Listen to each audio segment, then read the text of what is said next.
All right, welcome to Let's Talk, a call-in show on the Skeptic Haven channel. Let's Talk is a safe place for atheists, those questioning or leaving religion, and anyone that wants to ask questions and have respectful conversation. For the U.S., if you'd like to call, the number is 984-789-4787. And from outside the U.S., you can use the URL that's on your screen. I am Ricky, aka Captain Dadpool. I'm going to be joined tonight by Dr. Kipp Davis. I'm going to be joined tonight by Dr. Kipp Davis. Whatever. This is Skeptic Haven.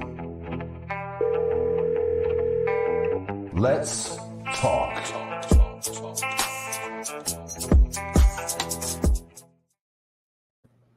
There we go. There we go. Smooth. Right.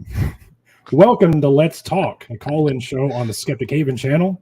Let's Talk is a safe place for atheists, those questioning or leaving religion, and anyone that wants to ask questions and have a respectful discussion. For the U.S., you can call the number 984-789-4787, and if you're outside the U.S., you can call using the URL on your screen.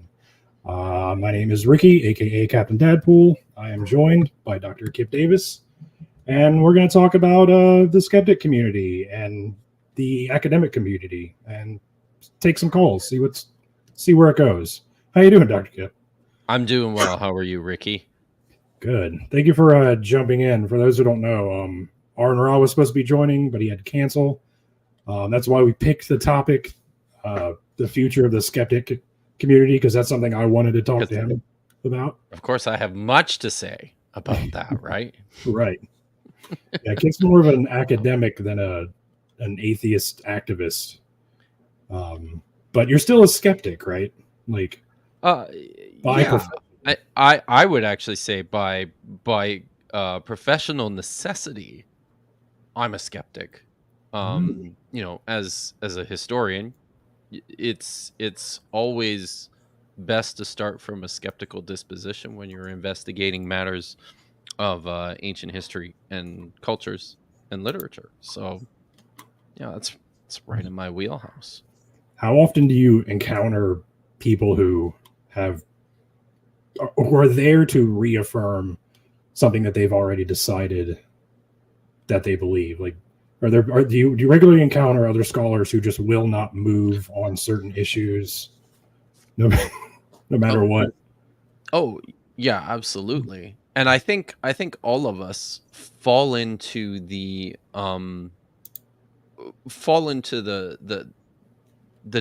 danger, I guess, of getting entrenched in our own ideas. You know, especially if they're your ideas. Like if you've developed a theory or a thought or a reading for a particular text or a combination of texts and artifacts for history, very often it can be difficult to be self-critical of that sort of thing and get out of seeing just that and seeing the bigger picture and some of the problems in that. And of course, like within my discipline, which is early Judaism and the Hebrew Bible, and I dabble a little bit in Christian origins. Of course, you've got the entire field is populated by religious people of all sorts of different varieties, and many of them are coming at the same question as I am from a position of acceptance and devotion.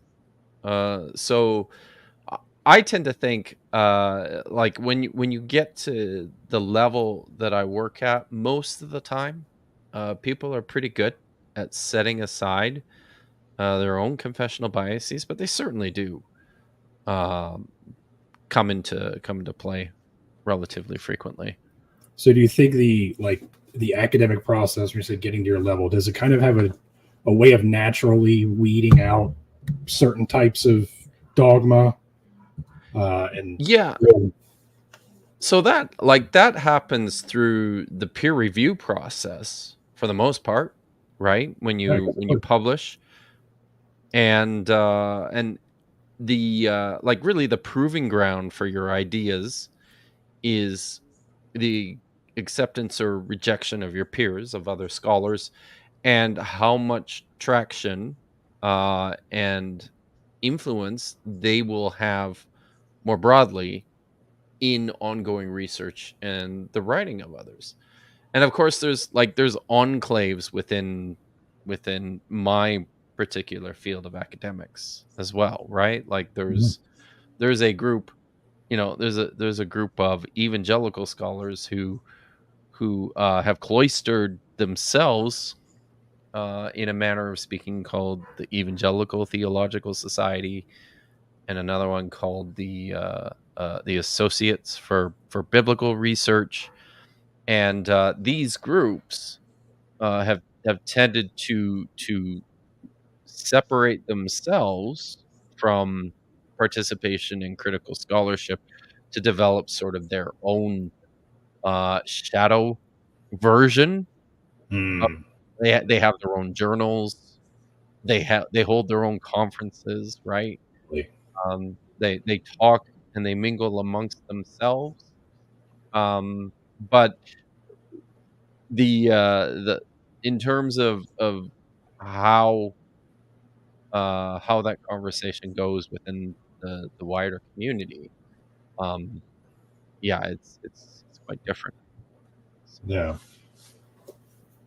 Is there any scholars that, like, by and large, like, go with the academic consensus, um, and fit in rather naturally, but have like one, like, the example I'm thinking of is like Dr. Mark Goodacre, right? mhm. Huge fan, love his work, but he rejects the Q source hypothesis. Yep. He's like one of the only ones ever is, Yeah, it's very few. but he's still a very well respected scholar.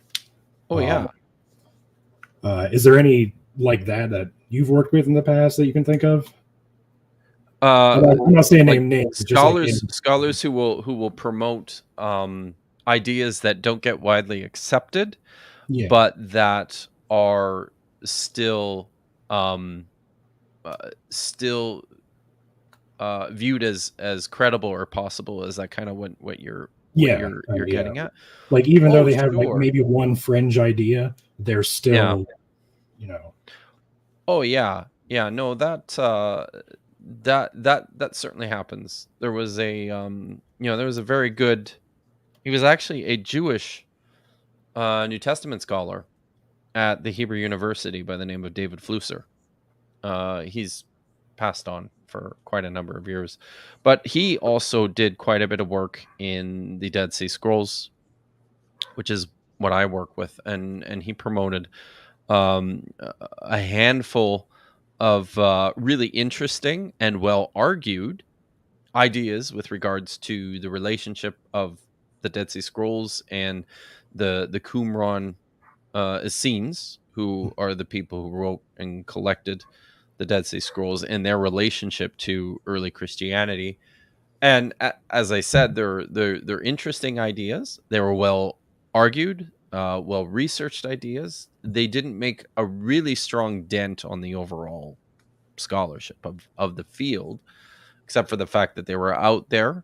They and the thing about a lot of this, I think too, and this is what I think Goodacre's contribution relative to the question of mm, Q ultimately will be, is that whether or not he turns over the field on this one question, and it doesn't look like he will.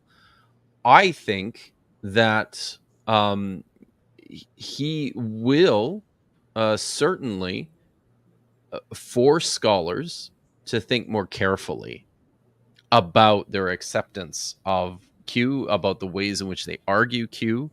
It's going to help to just refine the discipline, right? And that's what a lot of this, I tend to think, does in the long run, is when you get pushback some of these widely accepted ideas, it starts to reveal holes in the methodology, in the ways in which we think about certain things, that helps scholars, even if they never ultimately change their mind or their direction completely. It pushes scholars into um, just making sure that their arguments are stronger, and into reviewing the evidence, and just refining it. So yeah, and ultimately, like that's a good thing. The scholarly disagreement, I think, in any field, pushback is great. Yeah. It's what you want. um of course, the the evidentiary, the evidence-based pushback um is easy to spot and distinguish from those ideas which are much more strongly confessionally minded. I'm just actually just as I'm talking through this, I'm reminded of something even very recently, um just in the social media and the YouTube space. I've Oh boy. seen Michael Jones of Inspiring Philosophy, right? And Oh Than yeah. oh god, I'm gonna get I'm sorry, Than, I can't pronounce your last name uh, Oh, off the top of my Stopanopolis. some right, yeah. So exploring reality, I think that's his channel, right? Yeah. So they pushing this new article that's been published by Van der Vege and Wilson, in response to a study that was done by your my friend Camille Gregor, and a statistician, um, Brian Blaze, all about the usefulness of name data for Yeah. establishing questions of historicity, right? I In skimmed and over that article. I didn't read it thoroughly though. no, I kind of looked at it. I which was like, oh article? god, you know. It's a tough article to read, yeah. Yeah. It's So, yeah. but like, this is, you can easily, and just in conversation with Camille, because these two guys, Luke Van der Vege and what's Jason Wilson, that's his name, have written this response article. And I haven't seen it yet, but Camille has, and in conversation with him, he's like just very quick to point out some of the methodological failures of their approach, Hmm. and the misunderstandings that they make, which appear obviously from a position of I guess a pre-commitment, or a preponderance towards acceptance of certain ideas about the biblical text, right? Hmm. Like, acceptance from the outset of something that you'll hear with great frequency among a number of apologists who deal in particular with the Bible, is this complaint that you just need to be charitable with the Yep. text, right? Yep. If you're skeptical about it, you're being uncharitable. You're making a very uncharitable reading. Um, I think recently I was called by Josh Bowen, my friend, Dr. Joshua Bowen, and myself were called sinister. Not us, but our approach to the text was called Uh, sinister by a Christian apologist, Gavin Ortland. You know, yeah, these Jesus. this is how historical research is done, right?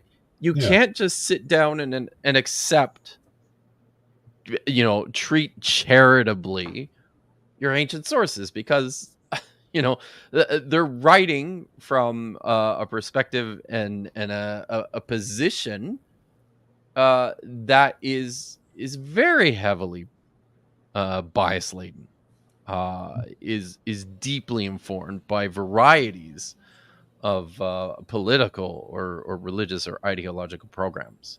So yeah, and treating treating the Bible just like any other ancient document. That's what we're doing. We're trying to cut through that stuff and say, what does this look like when you remove these layers? How does this fit? So Exactly. We got a question from Puck. He asks, what would be done with studies where the results are difficult or impossible to duplicate? Part of the point of peer review is that peers review it, but what if they don't or can't? Yeah. Yeah. I don't know if that's overly applicable to the work in my own field, because we're not doing experimentation in the humanities You can't duplicate so much. historical. I mean, Yeah. there are ways you can kind of anyway. There's ways you can do it. It's mostly, I'm afraid, I'm sorry, Puck, I don't really know how to answer this question. So difficult or impossible to duplicate? Review it. What if they don't or can't? Well, if peers don't review it, then nothing happens to it. It either just remains in, some ideas are put forward in like popular level discourse that never actually make their way into peer review. At which point, scholars just ignore it. But if you can't, I don't know. Sorry. I know there's one way that you can that historians will duplicate text, and I studied this when I made a knife for you, and I asked you what your favorite fragment of Dead Sea Scrolls was, and you told me the War Scroll, Q Isaiah 62, 4Q, 4QM A or 4Q 491.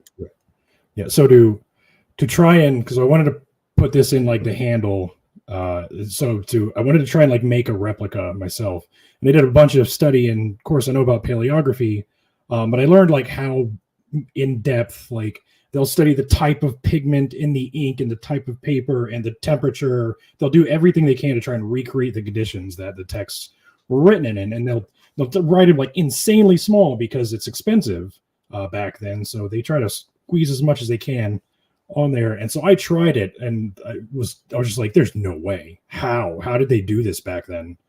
But there's people who dedicate to just doing that, and it's freakish. So one of the things, like in the course of when I was working on the multi-year project on Dead Sea Scrolls forgeries back between like 2014 and 2020, one of the things that we were working on, we never got this far, but if funding had continued, this is probably something we would have gotten around to doing.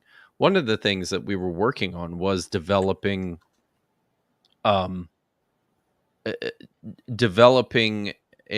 methods for making our own forge, like fake fragments, just in an effort to see, the process that a forger might go through to create something. So, we were in the ideas stage, putting together, what sort of media was being used, what sorts of treatments might a forger do to the media in an effort to age it or to make it look antique, what sort of special features. And there again, concocting an ancient form of ink that's convincing, cutting and creating a stylus out of the right materials, those sorts of things, right?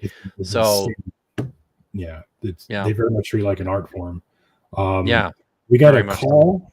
Hey, that's didn't want to cut you off, Kipp. No worries. because I It's a love talking call-in about show. stuff. Yeah. So, but we have. Let's see. See how this was my first time doing this, y'all. So sorry if I mess up. We got Alma. Pronouns are she, her from Mexico. How you doing, Alma? I'm good. Thank you so much. Good. Hi, Alma. I love that name, by the way. Thank you. You're asking about biblical translations?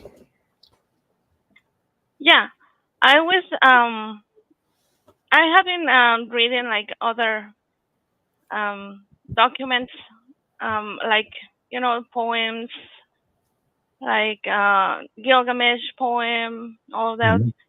And I have noticed something that whenever there is something missing in that line, it says the original one was missing. We're filling up with this other document we find, and that's the translation. That's the notes from the translator. And I am wondering, like, I can see behind you, like, there is a note in there, like a document that is just pieces of paper that is That used to one? be broken. Mhm. Yeah, that one. Um, what have I don't know. It seems that the Bible, even they don't have the originals, right? And the No. translation was never made like this.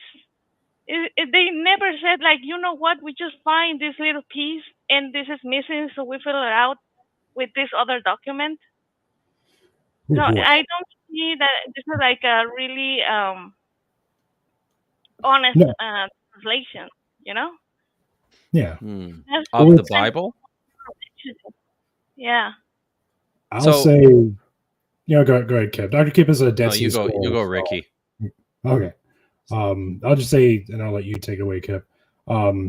The way the Bible was put together, especially more in the Hebrew Bible or the Old Testament, it's not that the people who put it together were dishonest. They were doing the best they could with what they had. They're repeating stories that they heard, whatever documents they came across. So like a lot of like atheists will say, so in Christianity plagiarized this or plagiarized that. That's not how it worked. These stories were in circulation. They were kind of adapted to their own communal mythology, and they produced these documents and these stories for their community, and that's kind of how that got started. Now later on, things started to get a little bit more nefarious with what was added to and taken away and changed, especially in the New Testament, a little bit in the Hebrew Bible as well, but it's more prevalent in the New Testament, I think. But yeah, what do you think, Kip? You want to piggyback off that? I was going to say this. So this document behind me here. This is a copy of text from the Book of Deuteronomy. It's not. It doesn't contain the entire text of the Book of Deuteronomy. It contains selections of it. So like something like this, scholars are able to reconstruct relatively easily just because we know what the text should look like, right? And we test our reconstructions in such ways. Like when I do this, I've created a number of my own computer fonts so that I can match the handwriting on the manuscript and just type in and see if I can make something that fits. Yeah. And if it doesn't, then I know, oh wow, well there's a big difference in this manuscript compared to other manuscripts. But I think one of the things that we need to remember here is that originally these people weren't writing a Bible, and they weren't. This was not the end goal, right? And individual communities had their own versions of things.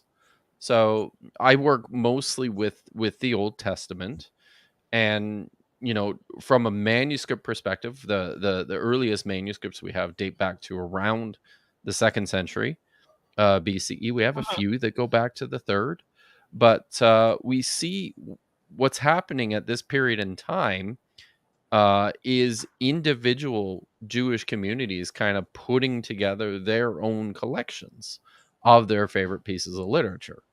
Most of them seem to like the first 5 books of Moses, the Torah, and then they would pick and choose from a number of the prophets or the writings, and collect these together. So you start to see a lot of the variability that exists from one community to another, and they would make changes to the text to suit their own needs as a community.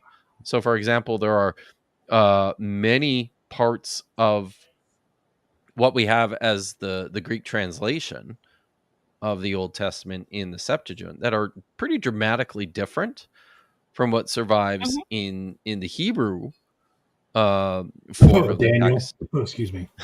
Yeah, there's one. The book of Jeremiah is dramatically different. Same with the book of Exodus and Uh-huh. First Samuel. And but these tend to reflect what people in these communities were thinking, and in order to fulfill their needs and their uses for the text. Does that help at all, or were we rambling? I ramble. Okay. Yeah, I understand that. I'm sorry. Say it one more time. I understand that it's not done like with malice or anything. Like it's not done with the purpose of deceive anybody. They are just telling their stories. But Yeah. I think that the problem is that we really do not have like a way to find out exactly what the original said because we don't have the original. That's Right. true. Yeah. Yeah. No, that's very true. And that's part of what well, that's a lot of what scholars do with these texts in particular. Is there's lots and lots of work in a field called source criticism, where scholars are developing ideas about what the earliest stages of the text looked like and how it developed over time. And there's some manuscript evidence which shows these developments, but and as you pointed out, by and large, a lot of these stories at their earliest stages were certainly deeply heavily informed by popular myths and ideas of the neighbors of the ancient Israelites who were writing a lot of this literature. And same in the New Testament as well, right? Like much of the literature of the Gospels is deeply informed not just by the Old Testament, but also by popular Greek literature. Paul's writings are deeply influenced by I think Stoic Stoicism, yeah. uh, A little bit of philosophy, Neoplatonism, maybe. Neoplatonism. Yeah, right. So they're Yeah, all part like of this. like they're saying the concept of Hades. Like Yeah. Yeah, Yeah. exactly. That's what the hell. And then when you talk about more corrupt handlings of the text, just look at how the Bible became the canonical Bible. People in the early church would argue, I don't like this book because this. I want this book included because of that. Then so that's when things became very, very political and much more personally motivated. There's instances like that in the text itself as well, where we can kind of see why certain things were added and kind of deduce the motives. But things like that got out. Yeah, when you start looking at why the Bible became the Bible, you start to realize really fast how political that whole process was. It's not just for the Christians either, I have right? heard about books like have magical from Solomon or stuff like that is not really even in the Bible. I don't think it's even considered part of the Bible. Also, I think there is also a book that was said the first book of Adam and Eve. I'm not even sure if that is even something. The life of Adam and Eve. Yeah, there's a gospel. So a lot of this literature comes from a time when there was no Bible, right? And there were just popular sacred, even that word, sacred text, popular, important religious texts. And we have huge numbers of them that just never made it into these later collections. But a lot of this, I think, just goes to show, the rich literary life of certainly the early Jews, that the Christians inherited too.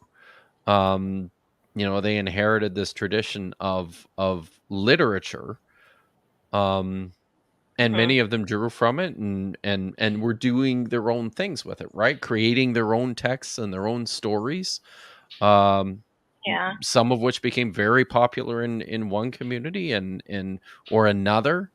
So yeah, it's a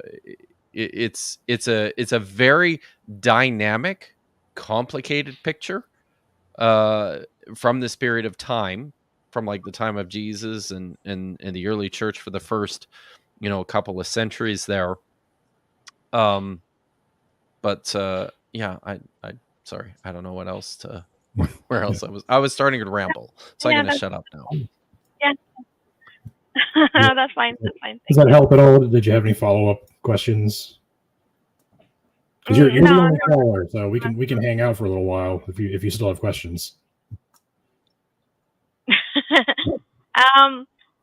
Yeah, and regarding that, some of the books that were not added to the Bible, I think some of them are really interesting. Like the example I was reading, the one that Adam and Eve, and they were saying that um, they ended up not having stomach, and they developed the stomach like days later after they got kicked out of the garden. Mm-hmm. Well, that's So what, yeah, I've heard that. wild Yeah, stuff, right? yeah, So yeah.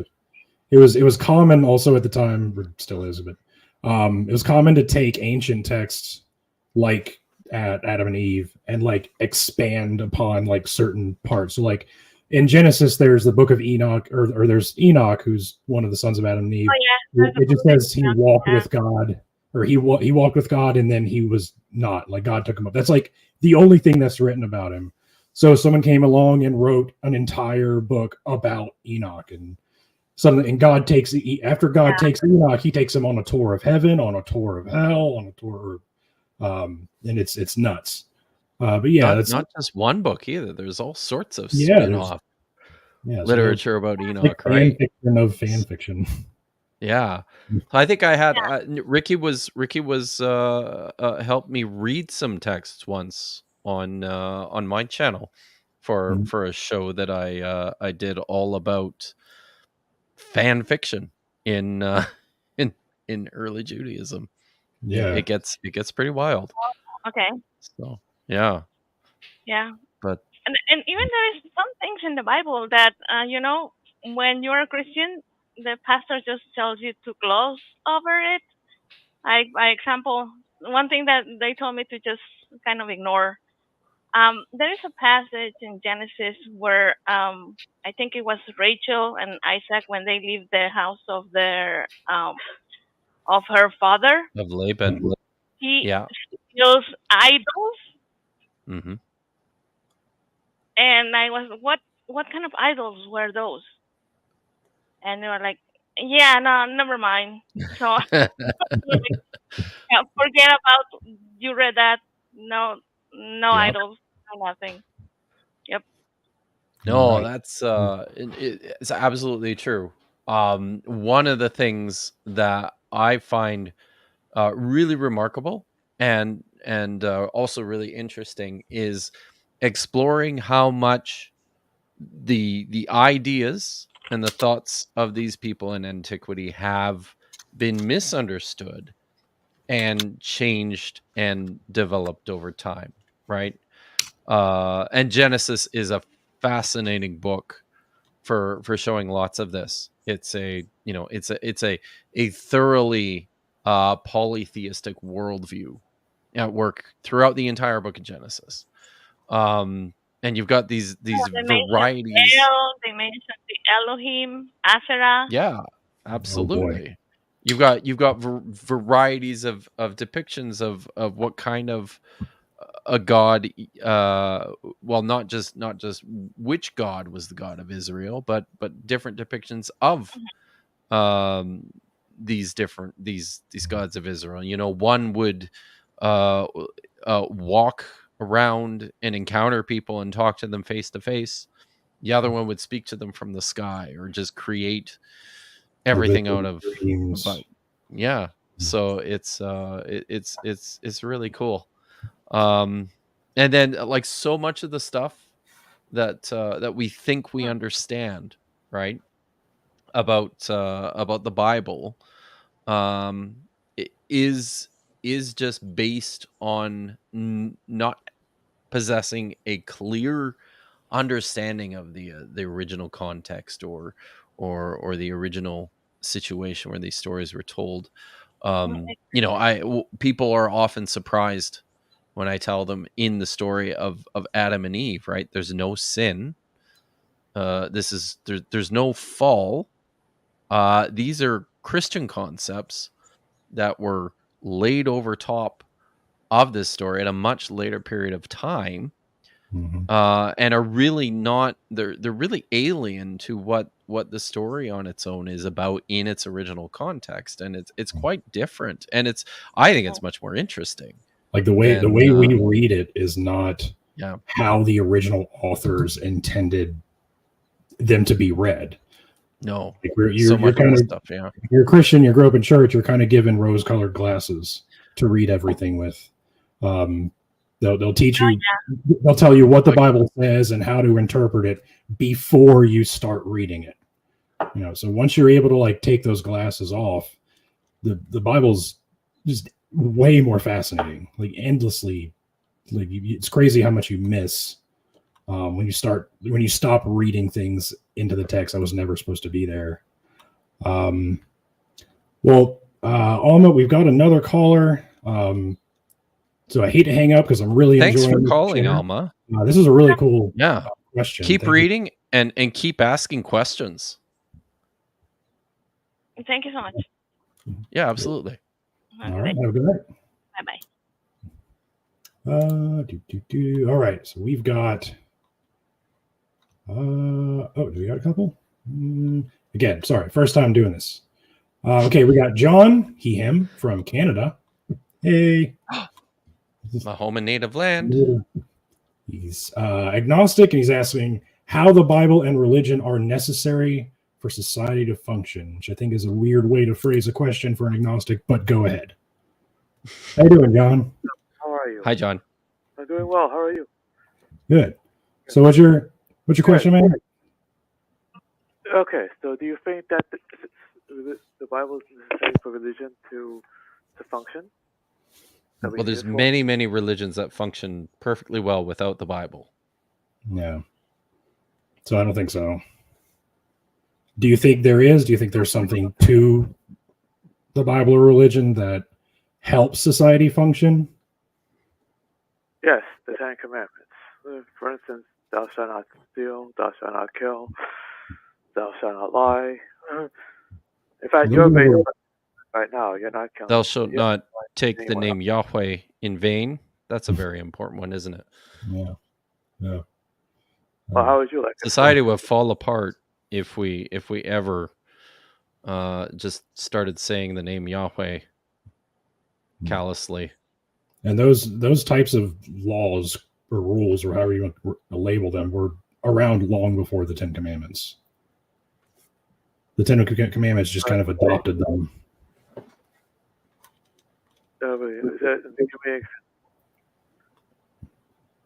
Was that? Give me an example. The of laws that were around before the Ten Commandments. Yeah. Yeah. Is that what you're asking? Well, I mean, we certainly know the Code of Code of Hammurabi, the laws of Urnama. Did he just hang up?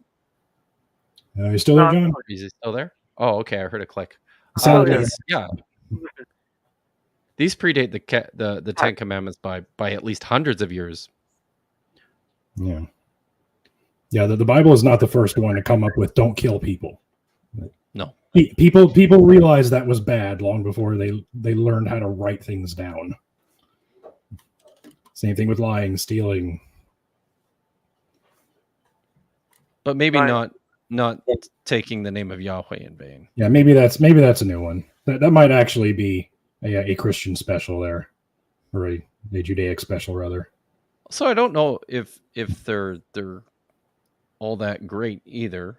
The last commandment says that you're not supposed to, I guess the word is covet, desire, pine for, set your heart on another person's property, which sounds good in principle, but then it just sort of lumps all these things together. You're not supposed to covet your friend's house, or his woman, or his slave, or his animals. It's a bit dehumanizing to just sort of lump all this stuff together as if it's property. We've certainly moved a long way past that in our modern society, haven't we? Yeah, and if we're taking examples like that, don't commit adultery. Like how many Christian pastors cheat on their wives? Like it happens every day. Like if this was like a great code that would make society function perfectly, why do the top Christians in the country keep doing this? So I don't think it's a very good system. Personally, For two atheists, you sound very knowledgeable about the Bible. For two what? For two atheists, you sound very knowledgeable about the Bible. Oh, I'm a biblical scholar, so it's what I do for a living. I graduated from Bible college because I wanted to be a pastor. And really, what happened? Why the sudden change? I learned. Was it sudden? No, it took a few years. I fought it for a long time, but eventually you just can't ignore the data.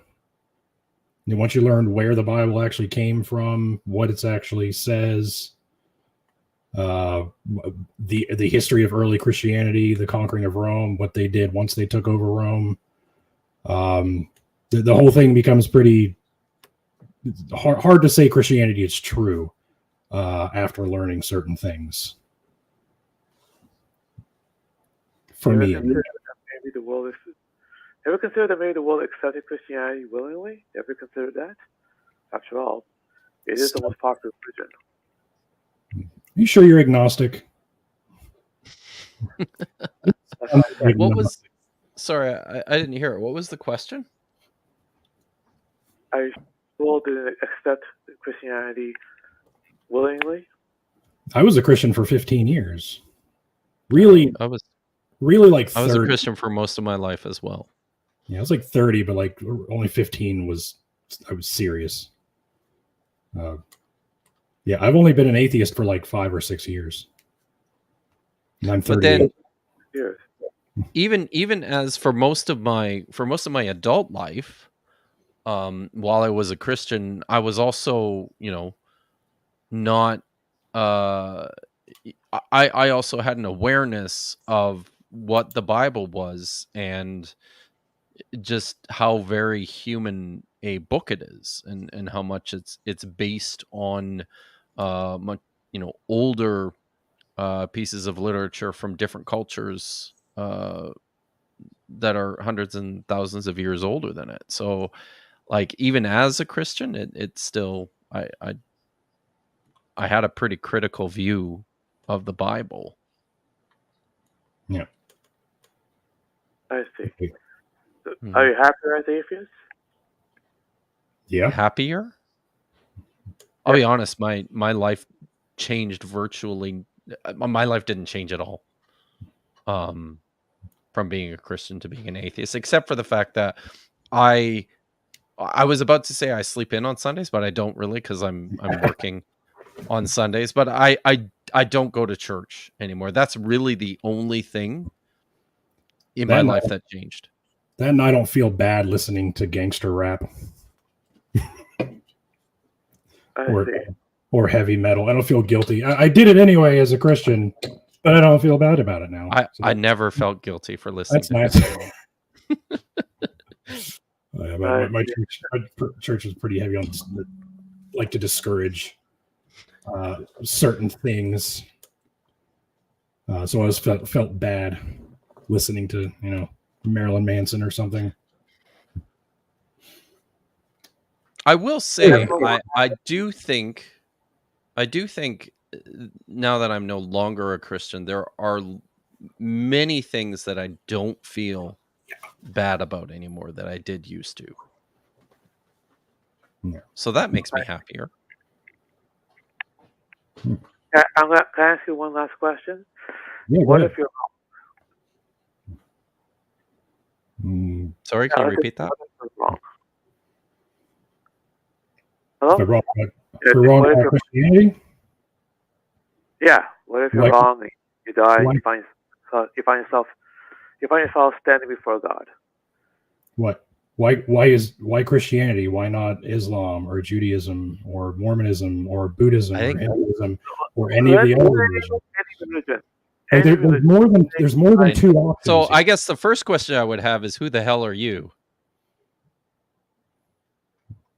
Are you asking me, or are you saying that? No, the being, the divine being whom I'm standing before. I think I would ask, who the hell are you? Yeah, maybe probably. it's Chemosh or Shamash. I hope it's Shamash, actually, the sun god. That'd be pretty cool. That would be okay. Or Yahweh, or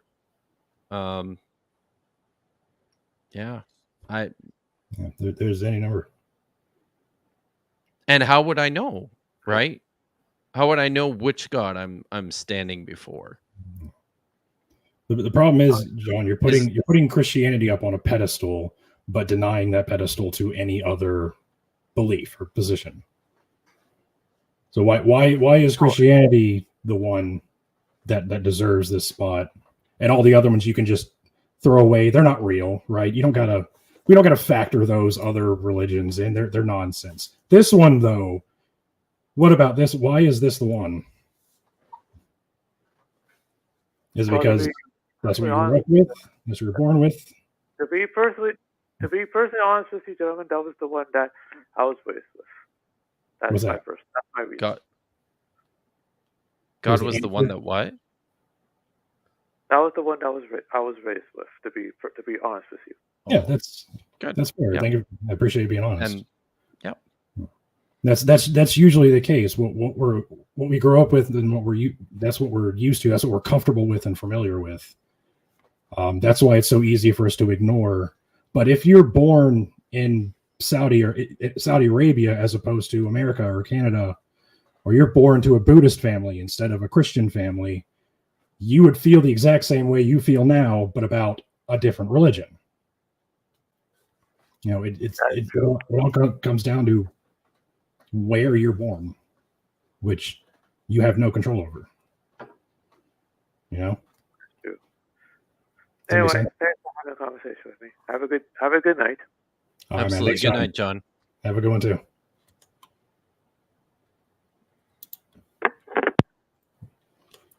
All right, that didn't go as bad as I thought it would. No, that was all right. It's set up on the screen, agnostic. Why is Christianity true? I'm sensing a troll. Very troll vibes. Maybe, yeah. Maybe he was looking for a way out of his agnosticism. Maybe. And that was it. He was trying to find. He called the show called Skeptic Haven. Yeah. Because surely we would help him figure that out. Apparently he calls every week, Bree says. Oh, really? Oh, okay. They said last week he said he was a theist and not agnostic. So maybe we're Maybe he thought maybe we're better pushing luck him. this time or are we pushing him in that other direction? Next week he'll call in as an atheist, Yeah. as a skeptic. And then next week he'll just be like a hard anti-theist, and then he'll go, It's then he'll call in as a mythicist, and we'll just keep going. All right, we got about 10 minutes left. So if anybody in the chat, thanks for hanging out with us. Hope y'all are enjoying the conversation. I know I am. I think this has been a lot of fun. This has been fun. Especially Alma. That was a really good question that she asked. But you and I love talking about that stuff. Yeah. So yeah, if y'all are watching, y'all have any last questions or super chats, now is the time to send them in. Or if you want to call for a quick question, you can do that too. But yeah, how do you think, Kipp? How's this going? Is this your first call-in show? This is my first ever call-in show. Really? So this has been fun. Yeah. I've only done like 4 or 5 of them. My very first call-in show was the Atheist Experience with Matt Dillahunty. Really? Wow. That was my very first call-in show, and I don't think I've been more nervous in my life. It's like, okay, this will be fine. Okay. I'm cool. I'm fine. But it went well. I have a feeling that when you're on a call-in show with Matt Dillahunty, it's pretty easy just to let him do much of the talking. That's kind of what I did. He handled, most of the philosophical and types of questions, and the couple of times someone had like a biblically based question, I was like, "Oh, I got this. Like, let me." Yeah, there you go. Yeah.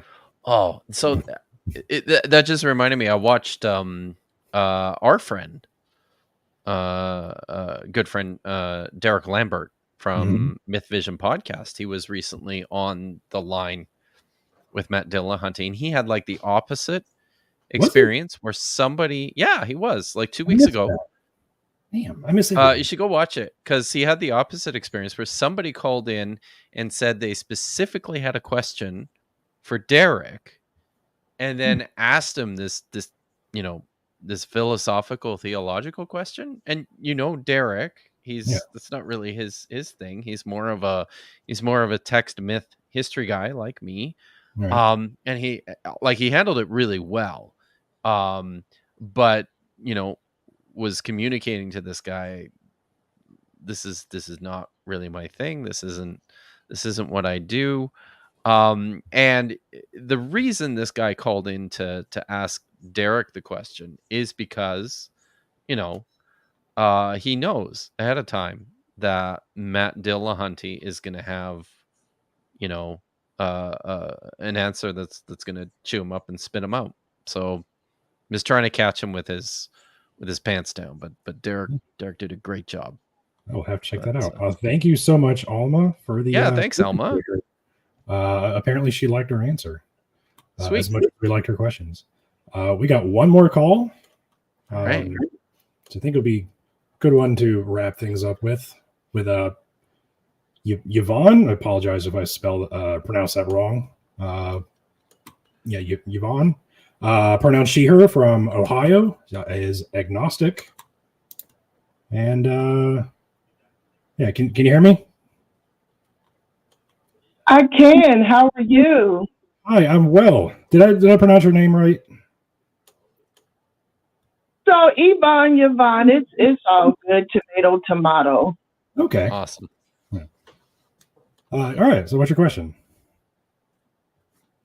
So I want to say hello to the other gentleman as well, and I will make it quick. It's a question. It's a question, but also an observation. I notice your title is the future of the skeptic community. I just wanted to share with you briefly that I work for a Fortune 500 company, and I attempted to start an employee resource group for non-religious people, which would include agnostics, atheists, etc. And this was in 2023. And the level of disinterest and disrespect I felt that we experienced was unfortunate. And people do not realize that in corporate America and throughout the workplace, non-religious people are facing discrimination. We submitted the application. I left the company for an unrelated reason. The day after I left, they denied the application, stating that it was not a dimension of diversity. But we know that non-religious people are also protected by the Civil Rights Act. But I guess my question to you all, what can we do to encourage non-religious people to speak up in the workplace and to be heard and demand that we also have a sense of belonging? Because when I left, the other organizers, I guess they were sort of hurt and disappointed, so they did not fight. And I guess I felt like the company waited until I left, the fighter, to finally put an end to the nonsense. But it's the nasty, nasty, unknown issue, and that is we experience this religious discrimination in the workplace as non-religious people. We have to do something about it. And the company I work for, they rank on, there's a Reedy index, and they rank on that index, but yet they discriminate against their non-religious employees. Gosh, yeah, that's wow. That's wow. heartbreaking. Well, thank you very much for sharing that with us, Yvonne. And yeah, I applaud you for yeah, good job. taking you the took steps the step. and putting yourself out there and trying to do the right thing. That's really admirable. But I don't like, in terms of like the question itself, what can we do, particularly within corporate America? And as someone who has never worked in that sort of an environment, I really don't feel like I'm in a position to provide much of a useful answer. I honestly, I have no idea where I would go. I would say keep at it, keep fighting, keep trying. Eventually people will see your passion and your authenticity and your towards this type of activism, and like minds will be drawn to it. I've heard story after story after story of people who tried certain things and then they give up because it doesn't take off right away. I'm the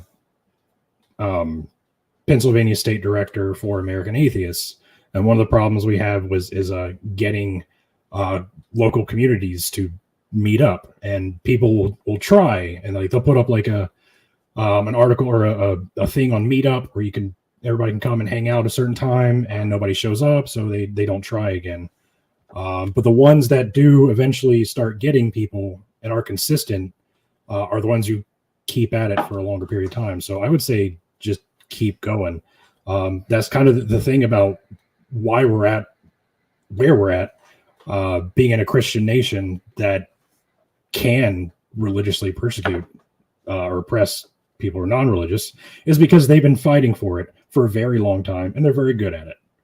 And they know that as soon as they swat you down, you'll go away. So don't let them. Keep fighting is what I would say. Yeah. Yeah. I don't know if that's good advice. I will say, I'm sorry, I didn't mean to cut you off. Now, No, I am starting a group to help non-religious people in all workplaces, not just Fortune 500.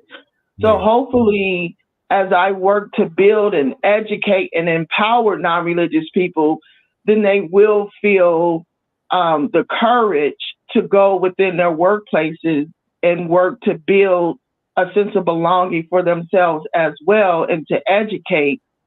But one of the most amazing things that happened with my experience, we did a survey of individuals, religious and non-religious, and some of the terrible things that were said to us, just simply asking how they define certain terms or if they would support us, those nasty comments, anonymous comments that we got alone should have been enough for that company to say that there needs to be some type of intervention, some type of training to educate. So you're right, being in a Christian society, it's amazing, that uphill battle, but we have to be willing to fight. I don't mean like in a way that's negative, but we have to be willing to stand up and say, hey, this is not okay.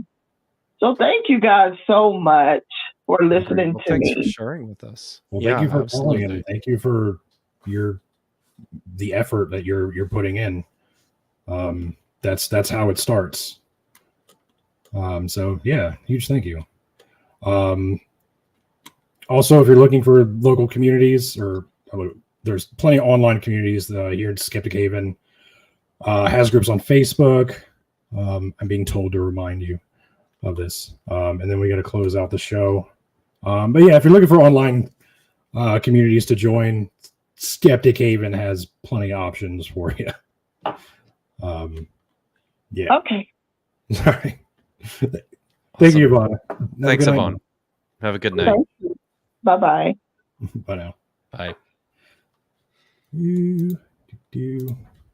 All right. All right. Well, all right, folks. That is the end of the show. Let me make sure I got my ducks in a row here.